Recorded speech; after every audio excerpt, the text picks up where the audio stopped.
T'es une personne à succès qui veut s'élever encore plus haut dans toutes les sphères de sa vie. Tu veux trouver l'équilibre en dépassant tes objectifs financiers, de carrière et personnels. Chaque épisode va te donner des trucs concrets basés sur la science pour aller chercher la vie que tu désires. Merci de passer ces quelques minutes avec moi. C'est un départ.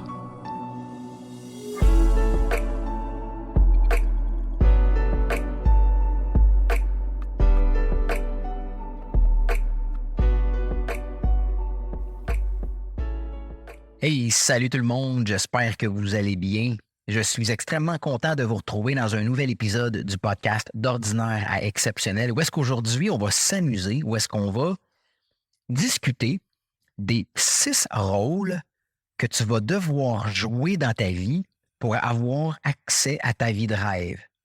Parce que tellement souvent, on se perd dans notre identité, on se perd dans qui on doit être, dans qu'est-ce qu'on doit faire. Aujourd'hui, je vais t'enseigner les 6 rôles à jouer et si tu es capable d'incarner ces rôles-là dans ta vie, si tu es capable de les jouer à la perfection, ta vie de rêve t'attend. Tes objectifs t'attendent. Tu vas avoir tout ce que tu désires dans ta vie si tu es capable de jouer ces 6 rôles-là. Donc, j'espère que tu es prêt. Prends un crayon, prends une feuille de papier, prends des notes, intègre ce que je vais t'enseigner et puis on part sans plus tarder. Donc, le premier rôle que tu devras jouer dans ta vie pour avoir la vie de tes rêves, pour atteindre tes objectifs, c'est celui d'observateur. OK? Il faut absolument que tu deviennes une personne consciente qui peut examiner ce que tu fais dans ta vie. Parce que si tu es dans l'inconscience, si tu ne sais pas t'examiner, si tu ne sais pas connecter avec toi, comment peux-tu réaliser tes rêves? Si tu agis toujours dans l'inconscience et tu ne te vois pas aller, est-ce que tu es connecté à toi-même? Est-ce que tu es connecté à tes émotions? Est-ce que tu sais pourquoi tu ressens telle émotion dans telle circonstance? Est-ce que tes pensées sont alignées avec ce que tu veux devenir? Parce que souvent, les gens veulent devenir un entrepreneur à succès. Les gens veulent avoir une belle relation. Ils ont des objectifs clairs et précis. Ils ont des rêves.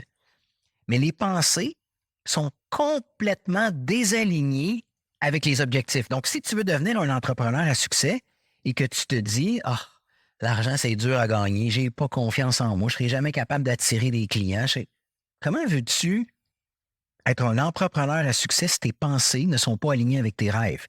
Mais ça, tu dois être capable de le voir. Tu dois être capable de réaliser que tu es en dehors de la traque avec tes pensées. Est-ce que tu es capable d'observer tes pensées? Es-tu capable de t'observer aller? Es-tu capable de dire « Oh my God, dans le dernier mois, mes actions étaient complètement désalignées avec ce que je veux devenir. » Parce que si tes actions ne sont pas alignées avec tes désirs, tu n'as aucune chance de réussir. Tout part de tes actions. En fait, tout part de tes pensées, OK, qui vont générer tes émotions et qui vont générer tes actions. Fait que si tu veux l'abondance financière, par exemple, puis que tu ne pars pas ton projet puis que tu procrastines, être capable de s'observer, c'est d'être capable d'aller trouver la raison pourquoi tu procrastines. OK, là, je procrastine parce que j'ai peur. J'ai peur d'échouer. Pourquoi tu as peur d'échouer? Parce que tu as un pattern où est-ce que tu as vu des échecs toute ta vie dans ta famille et tu ne veux pas revivre ça. Donc, qu'est-ce que je peux faire pour aller corriger ce pattern d'échec-là et me mettre dans l'action? Ça, c'est être capable de s'observer. Mais quelqu'un qui n'est pas capable de s'observer, qui n'est pas connecté à lui, va tout le temps vivre dans l'échec, va tout le temps vivre dans le mode victime, puis il ne verra rien. Puis à un moment donné, il va se dire « Tabarouette, je suis jamais capable d'atteindre mes objectifs, je suis jamais capable de réussir ce que je veux. » C'est parce que tu n'es pas connecté à toi-même, tu n'es pas capable de t'observer, tu n'es pas capable d'être aligné avec tes actions. Fait qu'il faut que tu apprennes à t'observer. Il faut que tu apprennes à automatiser ce réflexe-là de dire « OK, là, je viens de prendre une décision basée sur la peur. Je n'ai pas pris une décision rationnelle, j'ai pris une décision basée sur la peur. » Mais ça, il faut que tu sois capable de t'observer. Parce que si tu fais juste prendre des décisions basées sur la peur et que tu ne t'en rends pas compte, tu vas toujours répéter ce même pattern-là. 95% de notre vie est contrôlée par l'inconscient, est contrôlée par nos patterns, nos réflexes, nos émotions, nos habitudes. On est des êtres qui fonctionnent sur le pilote automatique. mais il reste quand même un 5 de conscience et ça, tu dois le développer. Parce que quand tu t'observes, quand tu réalises que tu es off-track, que tu n'es pas aligné, tu es capable d'apporter les correctifs nécessaires. Mais si tu es complètement dans l'inconscience, tu n'as aucune idée de ce qui se passe, tu n'as aucune idée de tes actions, tu n'as aucune idée de tes échecs, tu n'as pas grand chance de rectifier le tir. Puis un outil que je peux vous donner, qu'on enseigne dans le programme d'ordinaire exceptionnel, c'est de faire un checkpoint. Est-ce que tu fais des checkpoints régulièrement? C'est-à-dire à chaque semaine, OK, on est dimanche, cette semaine, qu'est-ce que j'ai réalisé comme objectif? Qu'est-ce que j'ai échoué? Dans quel état d'esprit je me trouvais quand j'ai réalisé mes objectifs? Dans quel état d'esprit je me trouvais quand j'ai échoué? Va faire une analyse de qui tu es, de comment tu as agi, de qu'est-ce que tu as réussi, de qu'est-ce que tu as échoué. Puis tu peux faire ça à chaque dimanche, tu peux le faire à chaque premier du mois, tu peux le faire constamment, mais tu dois développer la capacité de t'observer pour prendre conscience de tes comportements et ensuite rectifier le tir pour aligner tes actions vers tes rêves. Donc, le premier rôle à jouer, c'est celui d'observateur. Maintenant, le deuxième rôle que tu devras jouer, c'est celui de directeur. Comme un directeur de film. Pense à ta vie comme un film, c'est toi le directeur, c'est toi le réalisateur. Et maintenant, tu dois choisir les acteurs qui vont jouer dans ton film. Est-ce que tu as les bons acteurs actuellement pour faire de ton film un film extraordinaire? Puis quand je parle de film, je parle de ta vie. Est-ce que tu as les bons acteurs dans ta vie personnelle? Ton conjoint, ta conjointe, est-ce que c'est un acteur avec un rôle principal qui te propulse, qui t'élève, ou c'est un acteur qui te tire vers le bas? Est-ce que c'est un acteur qui rend le film plate, le film toxique, le film désagréable, ou c'est quelqu'un qui rend le film extraordinaire? Est-ce que c'est un acteur important dans ta vie? Tes amis, est-ce qu'ils ont des rôles de support importants? Est-ce qu'ils sont là pour te supporter ou c'est des amis toxiques et négatifs? Au travail, est-ce que tu es dans un environnement de travail qui te supporte? C'est qui les acteurs principaux dans ta vie? Ton boss, ton conjoint, ta conjointe, tes amis principaux. C'est qui ces gens-là dans ta vie? Est-ce que tu les choisirais pour créer un film extraordinaire? En plus, tu peux choisir en tant que directeur les émotions de chaque scène. Tu sais, si tu es directeur d'un film, puis tu veux jouer ou tu veux fabriquer ou faire une scène où est-ce que les gens sont joyeux, tu peux choisir les émotions de joie dans cette scène-là. Est-ce que tu choisis les émotions de joie dans la majorité des scènes dans ta vie ou c'est les émotions de victime, de paresse, de procrastination, de doute, de peur? Quelles émotions est-ce que tu choisis dans ta vie en tant que directeur? OK? Donc, je te lance au défi. C'est qui les acteurs dans ta vie aujourd'hui en relation, au travail, en amitié? C'est quoi les émotions que ces acteurs-là te font vivre? Puis mets-toi dans la peau d'un directeur. Si tu avais à créer un film de rêve avec ta vie aujourd'hui, est-ce que ce sont les acteurs que tu choisirais en ce moment qui sont dans ta vie? C'est une excellente question à se poser. Puis je l'ai vécu tellement dans ma business depuis 5 ans. Quand tu n'as pas les bons acteurs, le film n'est pas bon. Tu ne peux pas faire un film à succès si tu n'as pas les bons acteurs. C'est qui l'acteur principal dans ton film actuellement? C'est qui la personne qui prend le plus de place dans ta vie?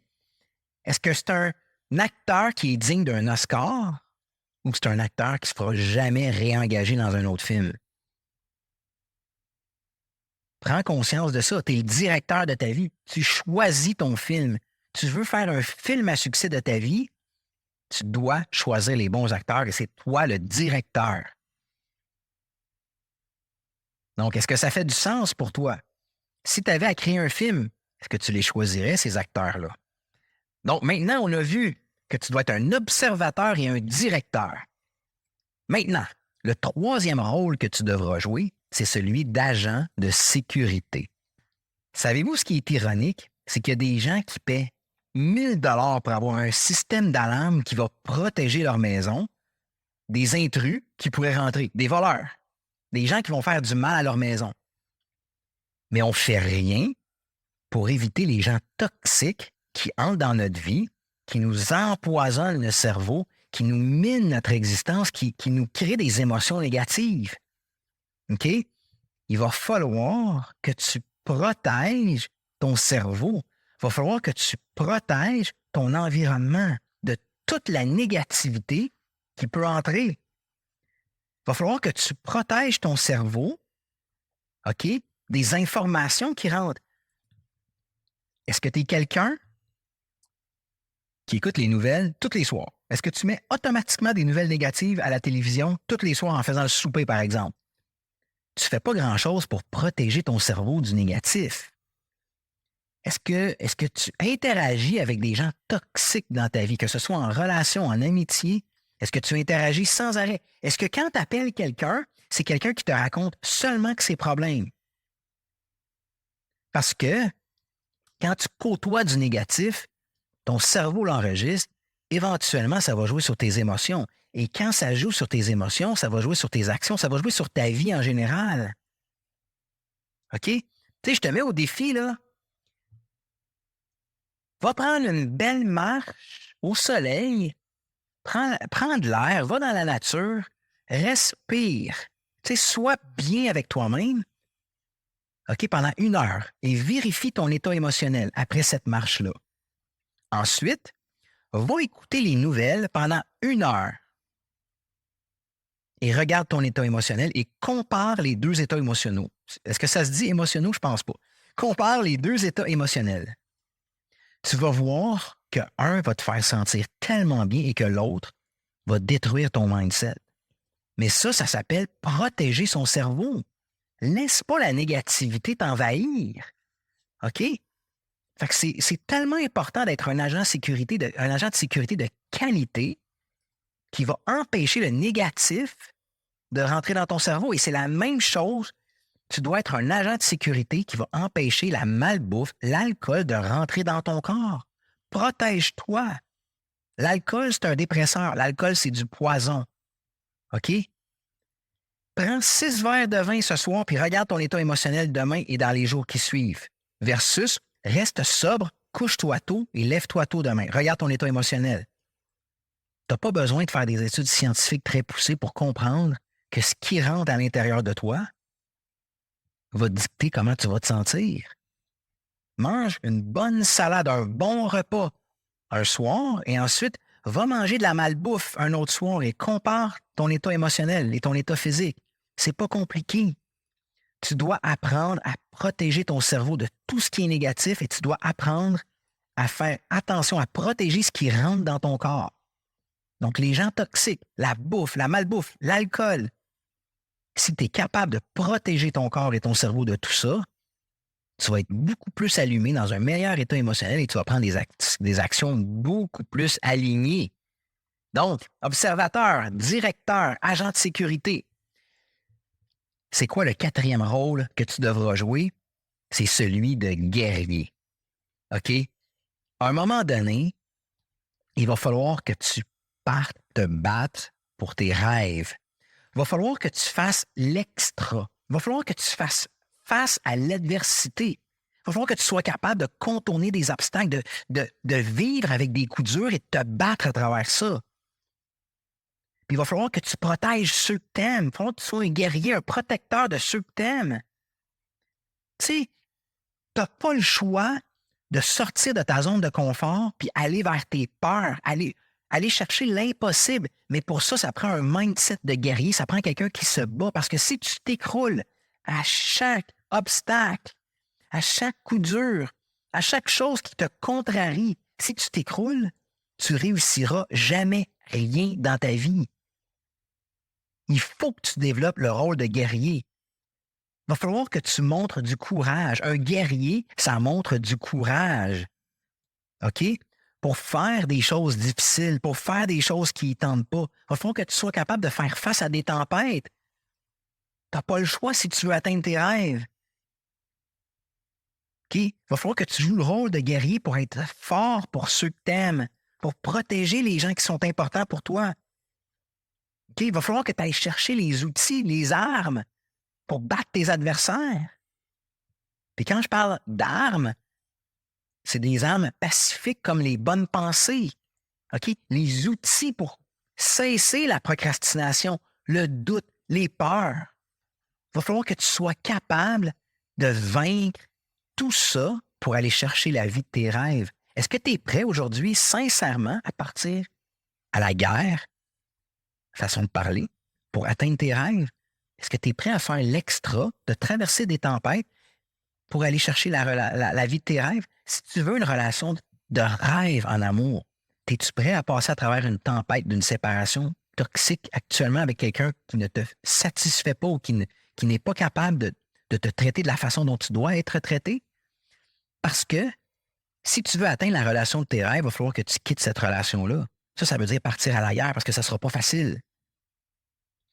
Si tu veux avoir la business de tes rêves, créer l'abondance financière dans ta vie, peut-être il va falloir que tu quittes cet emploi-là qui te fait stagner, mais qui va créer de l'insécurité, qui va créer un barda dans ta vie. Il va falloir que tu partes à la guerre pour ça.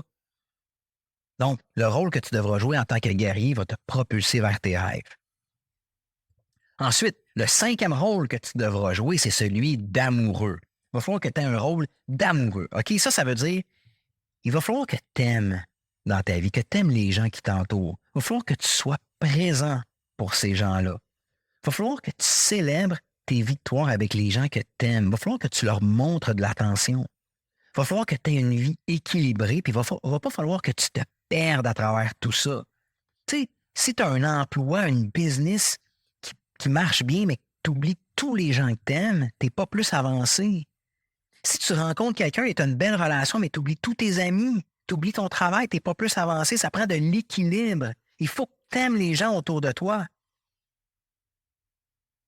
Fait qu'il ne faut pas que tu partes à la guerre, comme on disait dans le rôle précédent, que tu partes à la guerre en oubliant tous ceux que tu aimes. Il faut que tu dises aux gens que tu aimes, « Hey, on s'en va à la guerre ensemble, je vais te protéger, je vais prendre soin de toi et je vais quand même encore te donner de l'attention. » Fait qu'il faut que tu travailles tes relations, il faut que tu travailles tes relations amoureuses, amicales. Il ne faut jamais, jamais, jamais que tu oublies les gens que tu aimes quand tu pars à la poursuite de tes rêves. Parce que c'est ces gens-là qui vont t'aider à passer au travers les obstacles. C'est ces gens-là qui vont te supporter dans les moments difficiles. Et le 6e rôle que tu devras jouer, c'est celui de leader. Il va falloir que tu sois capable d'inspirer les autres à être meilleur. Il va falloir que tu sois capable de motiver les autres. Parce que si tu veux t'élever, si tu veux vivre la vie de tes rêves, il y a un certain moment donné que tu vas avoir besoin des autres. Il y a un certain moment donné que tu devras inspirer les autres. Donc, ta présence doit être une inspiration pour les gens que tu aimes, mais aussi pour d'autres personnes dans ton entourage au niveau business, au niveau affaires. Okay? Il faut que tu montres l'exemple. Il faut que tu sois un modèle. Comment interagis-tu quand personne ne te regarde? Qu'est-ce que les gens disent quand tu n'es pas là? Il faut que tu sois un modèle. Il faut que tu sois une personne solide qui est prêt à montrer l'exemple, qui est prêt à aider les autres. Donc, ça, c'est un rôle de leader. Fait qu'aujourd'hui, on a vu 6 rôles. Quel rôle en ce moment est-ce que tu joues à la perfection? Je vais les repasser, puis prends le temps de faire une introspection. Prends le temps de t'observer, justement, parce que c'est le premier rôle. Est-ce que tu es capable de t'observer de bonne façon? Es-tu un bon observateur de tes comportements, de tes actions? Est-ce que tu es un bon directeur dans ta vie? Est-ce que les bons acteurs sont dans ton film? Est-ce que tu es un bon agent de sécurité? Prends-tu soin de ton cerveau, de ce qui rentre dans ton cerveau et de ce qui rentre dans ton corps? Es-tu un guerrier? Es-tu prêt à partir à la guerre pour réaliser tes rêves? Es-tu amoureux? Est-ce que tu prends soin des gens que tu aimes? Est-ce que tu as réglé tes patterns amoureux qui sont négatifs, par exemple? Est-ce que tu es un leader? Est-ce que tu inspires les gens à être meilleurs? Prends conscience de où est-ce que tu es rendu par rapport à ces 6 rôles-là et tu vas avoir une bonne indication de ce que tu dois faire maintenant comme travail sur toi. Et beaucoup de ces rôles-là peuvent être améliorés en reprogrammant ton cerveau, en changeant tes pensées, en changeant tes habitudes. Puis si je peux me permettre, je t'invite à regarder la vidéo sur la reprogrammation du cerveau que tu peux trouver dans les liens autour du podcast pour aller voir comment on fait pour reprogrammer son cerveau et comment on fait pour atteindre ces 6 rôles-là. Donc, j'espère que tu as apprécié l'épisode d'aujourd'hui parce que c'est un épisode qui est le fun à comprendre, qui est le fun à prendre conscience parce que c'est des rôles que si tu es capable d'incarner, il n'y a pas grand-chose que tu ne pourras pas réaliser. Donc, encore une fois, c'est un énorme plaisir de pouvoir faire ces épisodes-là avec vous. Je vous remercie du fond du cœur de me suivre, d'être à l'écoute de ces épisodes-là. Et puis, je vous dis à très, très bientôt. Ne manquez pas le prochain épisode. Et en attendant, allez voir la vidéo sur la reprogrammation du cerveau pour vous aider à développer un mindset tout à fait incroyable pour réaliser vos rêves. Ciao la gang, je vous aime et on se reparle très, très, très bientôt. Bye!